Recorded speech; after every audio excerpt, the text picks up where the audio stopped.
కిషన్ రెడ్డి అవగాహన తెచ్చుకో. అందుకే మిత్రులారా, బయ్యారం ఉక్కు కర్మాగారం మనం అడిగితే బీజేపీ మనకేమిచ్చింది? గట్టిగా చెప్పాలి, చిన్న కాదు. మోడీకి ఇంపియాలి ఢిల్లీకి. ఖమ్మంలో బయ్యారం ఉక్కు కర్మాగారం మనం అడిగితే బీజేపీ మనకేమిచ్చింది? వరంగల్లో రైల్వే కోచ్ ఫ్యాక్టరీ మనం అడిగితే మోడీ ఏం తెచ్చిండు? ఐటీఐఆర్ కారిడార్ మనం అడిగితే మోడీ ఏమిచ్చిండు? మెట్రో రైలు మనం అడిగితే బీజేపీ ఏం తెచ్చింది?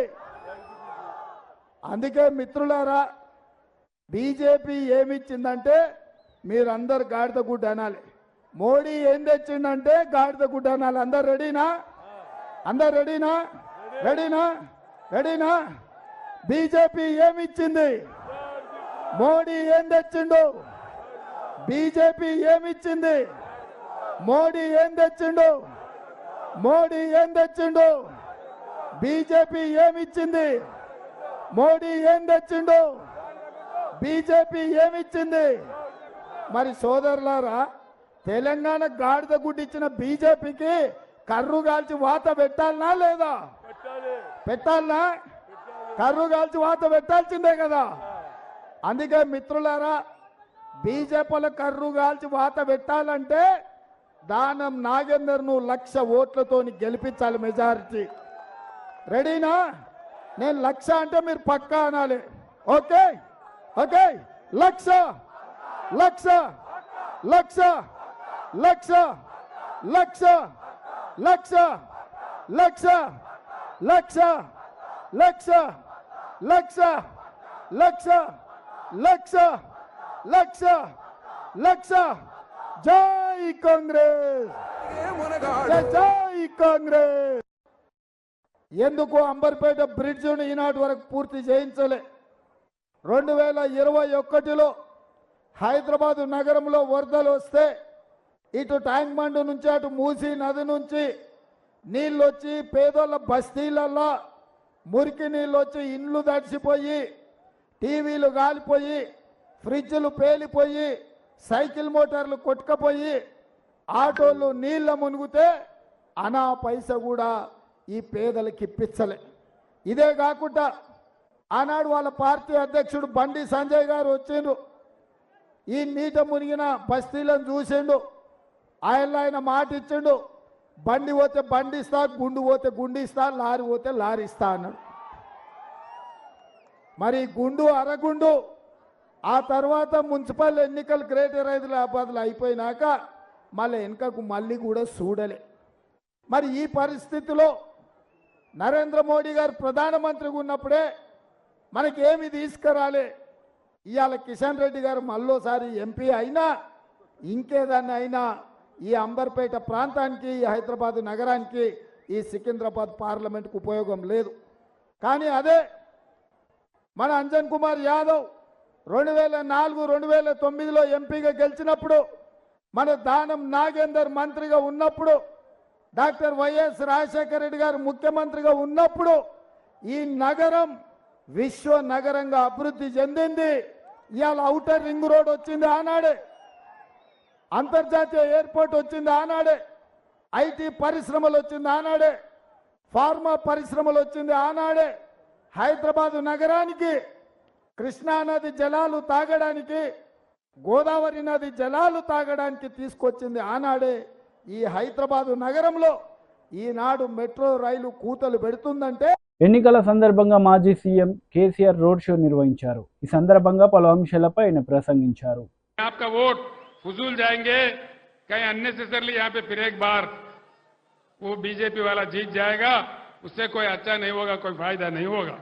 हम लोग अमन चाहते हैं तो बीआरएस को जिताना चाहिए. कांग्रेस जीत के कुछ नहीं करने वाला है. इसीलिए मैं आपसे कहता हूं, सीएम साहब खुद कहे यहाँ के कांग्रेस के, नरेंद्र जी आप बड़े भाई हैं, मैं छोटा भाई हूं और गुजरात का मॉडल लाऊंगा. क्या क्या मॉडल लाएंगे? गोधरा मॉडल लाएंगे? लोगों को जिंदा जलाने का मॉडल लाएंगे? क्या लाने का है? गुजरात में क्या है? इफलास मुफलसी के बगैर वहां कुछ है ही नहीं है. नरेंद्र मोदी कोई किया ही नहीं है, कोई तरक्की हुआ ही नहीं है. इसीलिए आप लोग गौर कीजिए, सोचिए। मैं फिर एक बार आपसे अदबन गुजारिश करता हूं, ये मौका है बीजेपी का हराने का। निजामाबाद में बीजेपी को हारना है, बिल्कुल हराना है। हम लोग 2 पार्टियों से 6% ऑलरेडी आगे चल रहे हैं। कहीं आप लोग अननेसेसरली उनको डाल के गुमराह होके किसी के बातों में आके गलती मत कीजिए, फिर से बीजेपी को जीतने मत दीजिए, ये मेरा गुजारिश है। मैं इतना कहते हुए रुखसत लेता हूं। సోదరులారా, మీ అందరికి నేను చెప్పేది ఒకటే, ముఖ్యంగా యువకులు ఆవేశంలో ఓటు వేయకుండా ఎన్నికల సందర్భంలో కూడా నేను చెప్పిన ప్రజాస్వామ్య పరిణతితో ఆలోచించి విజ్ఞతతో ఆలోచించి ఎవరు గెలిస్తే మంచిది, ఈ రాష్ట్ర భవిష్యత్తు ఎవరి చేతుల్లో ఉంటే మంచిది, అన్ని విషయాలు మీరు కూలంకషంగా చర్చించి బ్రహ్మాండంగా బీఆర్ఎస్ అభ్యర్థులను గెలిపించాలని చెప్పి నేను మనవి చేస్తా ఉన్నా. నేను కూడా హిందువునే, నేను హిందువుని కాదని కాదు, కానీ తెలంగాణ రాష్ట్రంలో ఉన్నటువంటి యావత్తు ప్రజల ఆత్మ బంధువు కేసీఆర్. ఏ ఒక్క వర్గానికో కాదు, తెలంగాణలో ఉన్న అందరు ప్రజలు బాగుపడాలి, అన్ని వర్గాలు మంచిగా ఉండాలి, హిందూ ముస్లిం బాయి బాయి ఉండాలి, అందరం కలిసి బతకాలి. దానిలోనే గొప్పతనం ఉంటుంది, దానిలోనే బలం ఉంటుంది. కానీ ప్రజలను విడదీసి చీలదీసి మత విద్వేషాలు రెచ్చగొడితే వచ్చేదేమి ఉండదు. మీ ఎంపీ నోరు తెరిస్తే ఎటువంటి మాటలు ఉంటాయో మీకు తెలుసు, ఎంత గందరగోళం ఉంటుందో మీకు తెలుసు. ఇలా నరేంద్ర మోడీని నేను అన్ని విషయాలలో వ్యతిరేకించిన కాబట్టి నా బిడ్డ కవితను కూడా అరెస్ట్ చేసి జైల్లో పెట్టినారు. అయినా నేను భయపడను, కాంప్రమైజ్ గాను. ఎట్టి పరిస్థితులలో పోరాటం చేస్తే తప్ప కేసీఆర్ ఏనాడు కూడా లొంగిపోయలేదు, ఇప్పుడు కూడా లొంగిపోయే ప్రసక్తి లేదు. 600 సరే లొంగిపోయే ప్రసక్తి లేదు. ఇంకో మాట కూడా నేను మనవి చేస్తా ఉన్నా, నరేంద్ర మోడీకి మెజారిటీ వస్తలేదు, తుస్సుమన్నది. 400 पार गिर 100 पार 100 पार हो गया, कोई पार नहीं है, 210 है तो ज्यादा बोल के लोग बोल रहे. అందుకోసం మనం 14 ఎంపీలు గెలుచుకుంటే తెలంగాణ కేంద్ర రాజకీయాలలో కూడా కీలకంగా మారుతుంది. ఈ బీజేపీ గవర్నమెంట్ రాదు, కాంగ్రెస్ గవర్నమెంట్ రాదు, ప్రాంతీయ శక్తులు ఏర్పాటు చేసే గవర్నమెంటే వస్తుంది. అందుకోసం మనది కూడా కీలకమైన పాత్ర అవుతుంది.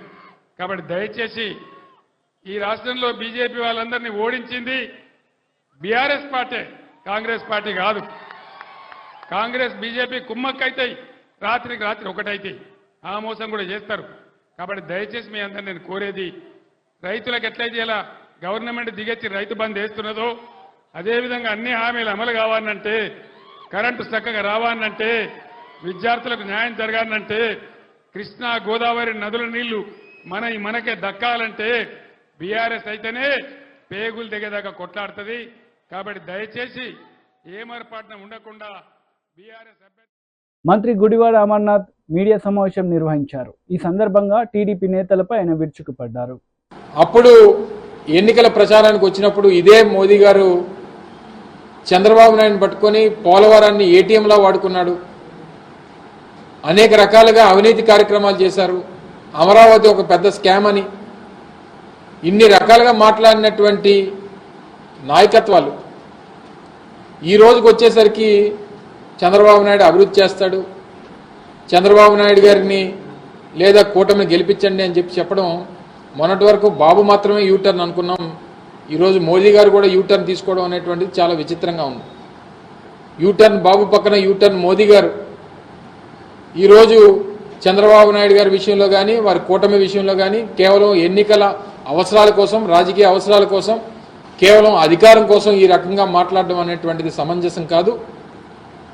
వాస్తవంగా వారు రాష్ట్రానికి సంబంధించి ముఖ్యంగా పోలవరం విషయంలో దాదాపు 22,000 కోట్ల రూపాయలకు సంబంధించి కేంద్ర కేబినెట్ ఆమోదం కోసం దాదాపు 4 కేబినెట్ల నుంచి ఎదురు చూస్తూ ఉన్నాం. ఎందుకు కేంద్ర కేబినెట్ ఆమోదం తెలపట్లేదు? ఎందుకు దానికి క్లియరెన్స్లు ఇవ్వట్లేదు?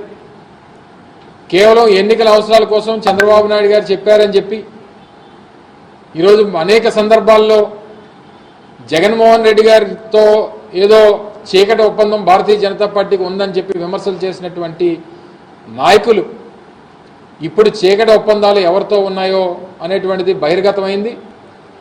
కేవలం పొత్తులు, రాజకీయ అవసరాలు, ఎన్నికల్లో విజయం సాధించాలి, రాజకీయంగా రేపు లబ్ధి పొందాలి, రేపు అధికారంలోకి రావాలి అనేటువంటి దానికోసం ఈ రకమైనటువంటి విమర్శలు సమంజసం కాదనేటువంటి విషయాన్ని కూడా ఈ సందర్భంగా తెలియజేస్తా ఉన్నా. ప్రధానంగా నేను నిన్న కాక మొన్న మాట్లాడినప్పుడు కూడా వైఎస్ఆర్ కాంగ్రెస్ పార్టీ తరఫున విశాఖపట్నం, ఉమ్మడి విశాఖపట్నం జిల్లాలో జరుగుతున్నటువంటి సభ ఈ ప్రాంత ప్రజల తాలూకా సెంటిమెంటు, రాష్ట్ర ప్రజల తాలూకా సెంటిమెంటు, విశాఖ ఉక్కు ఆంధ్రుల హక్కు అనేటువంటి నినాదంతో సాధించుకున్నటువంటి విశాఖపట్నం స్టీల్ ప్లాంట్ ప్రైవేటీకరణకి వ్యతిరేకంగా జరుగుతున్నటువంటి పోరాటం 1180 రోజులుగా జరుగుతున్నటువంటి పోరాటానికి కనీస గౌరవం ఇస్తారు. ఇప్పటికన్నా ఇక్కడ ఉన్నటువంటి ప్రజల తాలూకా సెంటిమెంట్ తెలుసుకొని తీసుకున్నటువంటి నిర్ణయాన్ని వెనక్కి తీసుకుంటాం, ప్రైవేటీకరణ చెయ్యం, ప్రైవేటైజేషన్ ఆలోచన మానుకుంటాం అనేటువంటి మాట చెప్తారని చెప్పి ఆశించాం. అవసరమైతే ఆ నిర్ణయం తీసుకుంటే అవసరమైతే గాజువాక సీట్ను కూడా వారికి త్యాగం చేద్దాం, వారికి ఇచ్చేద్దాం, వారి కూటమికి వదిలేద్దాం అని చెప్పి, అవసరమైతే పోటీ నుంచి తప్పుకుందాం అని చెప్పి కూడా నేను ప్రకటన చేశాను. దాదాపు 72 గంటల సమయం ఇచ్చాం. వారు వచ్చి కనీసం స్టీల్ ప్లాంట్ పేరు కూడా ఎత్తల. పక్కన ఉన్నటువంటి చంద్రబాబు నాయుడు ఇప్పటికీ నేను పోరాటం చేస్తాను అని చెప్తున్నటువంటి ఈ తెలుగుదేశం పార్టీ నాయకులు ఇప్పటికీ కూడా కనీసం స్టేజ్ మీద ప్రధానమంత్రి గారిని ఈ నిర్ణయాన్ని వెనక్కి తీసుకోండి అని చెప్పి అడిగేటువంటి మాట కూడా మాట్లాడకపోవడం అనేటువంటి. రాజమహేంద్రవరం ప్రజాగలం సభలో జనసేన అధినేత పవన్ కళ్యాణ్ పాల్గొన్నారు. ఈ సందర్భంగా ఆయన ప్రజలను ఉద్దేశించి ప్రసంగించారు. ముఖ్యంగా ఇప్పుడు దాకా భారతదేశంలో ఎప్పుడు పద్మశ్రీలు పొలిటికలైజ్ చేశారు. మొట్టమొదటిసారి ప్రధానమంత్రి గారు అడుగు పెట్టిన తర్వాత, ప్రధానమంత్రిగా ప్రమాణ స్వీకారం చేసిన తర్వాత మటుకు మీకు కనిష్క, మనకి కెనడా నుంచి ఉగ్రవాదులు కనిష్క బాంబుని పేల్చేస్తే, ఫ్లైట్ ని పేల్చేస్తే ఆ కుటుంబం మొత్తం కోల్పోయారు.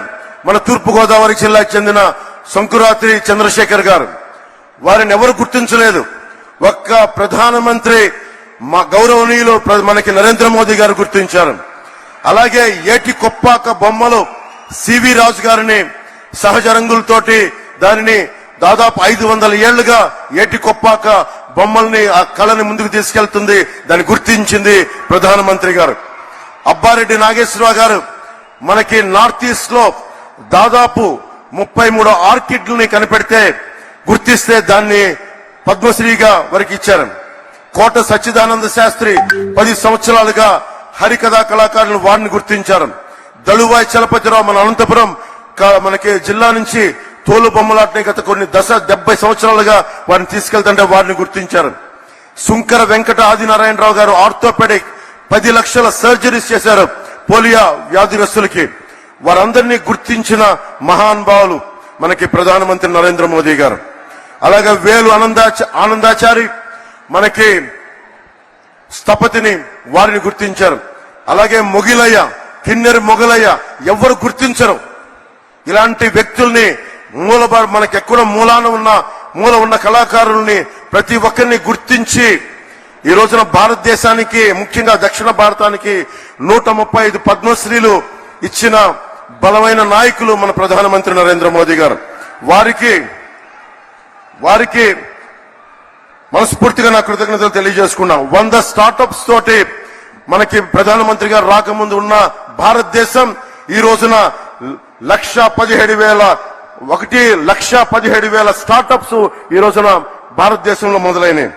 అందరినీ కలుపుకొని, అందరితో కలిసి, అందరి సహకారంతో ముందుకెళ్తున్నామని భారతదేశం ప్రధానమంత్రి గారి నేతృత్వంలో ఉంటే, కేవలం వైఎస్ జగన్ తన పార్టీ మనుషులు, తన మనుషులు తప్ప మొత్తం 5 కోట్ల మంది ప్రజల్ని హింసించే పరిస్థితుల్లో నేను ఒకటే ప్రధానమంత్రి గారిని కోరుకున్నాను.